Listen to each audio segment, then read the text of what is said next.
ఇలాంటి పరిస్థితులు మనం ఎదుర్కొంటున్నప్పుడు నాకేమనిపించిందంటే, తర్వాత నాకు మా అప్లై రామాయణ సార్ మాకు పరిచయం అయ్యారు. తర్వాత చెప్పారు అసలు హెల్త్ ఇలా ఎందుకు అవుతుంది, నేను కూడా మీ నాన్నగారు నాకు తెలుసుమా, మీ నాన్నగారు లాగే లావుగా థైరాయిడ్ ఉంది నాకు, నేను కూడా అలాంటి స్టేజ్ నుంచి ఈ స్టేజ్కి వచ్చాను, ఇప్పుడు బాగున్నాను, ఈ సప్లిమెంట్స్ ఉంటాయని సార్ పరిచయం చేశారు నాకు. చాలా బాగుంది. తర్వాత నాకు మ్యారేజ్ అయింది, కన్సీవ్ అయ్యాను. తర్వాత సెకండ్ కన్సీవ్ అప్పుడు మా హస్బెండ్కి థైరాయిడ్ వచ్చింది. నాకు ఇంకా వెన్నులో వణుకు పుట్టింది. ఒకసారి ఆల్రెడీ ఫేస్ చేశాం కదా.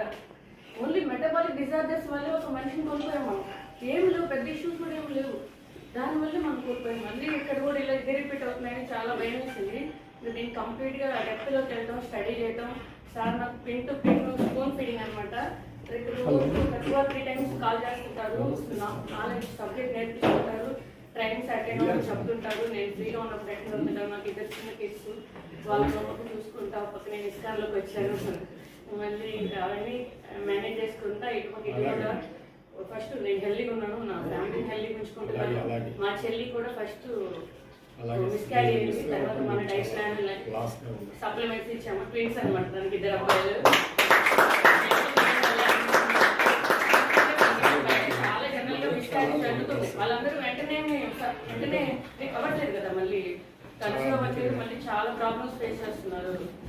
అలా పోయి మనం కేవలం 50లో ఉండటం వల్లే ఇలా జరిగింది అని నాకైతే చాలా హ్యాపీగా అనిపించింది. నేనైతే అలాంటి అప్లైన్ దొరకడం నాకు చాలా అదృష్టం. రామాయణ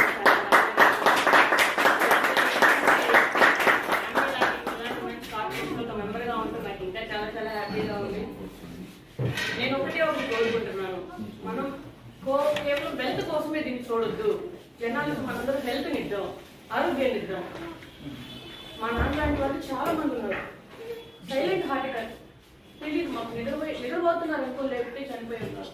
అలాంటి పరిస్థితులు ఇంకెవరికి రాకూడదు. మనకు తెలిసినంత వరకు మనం కేవలం పీపుల్కి హెల్ప్ చేద్దాము అని నేను కోరుకుంటున్నాను. మీరందరూ అలాంటి ఆలోచన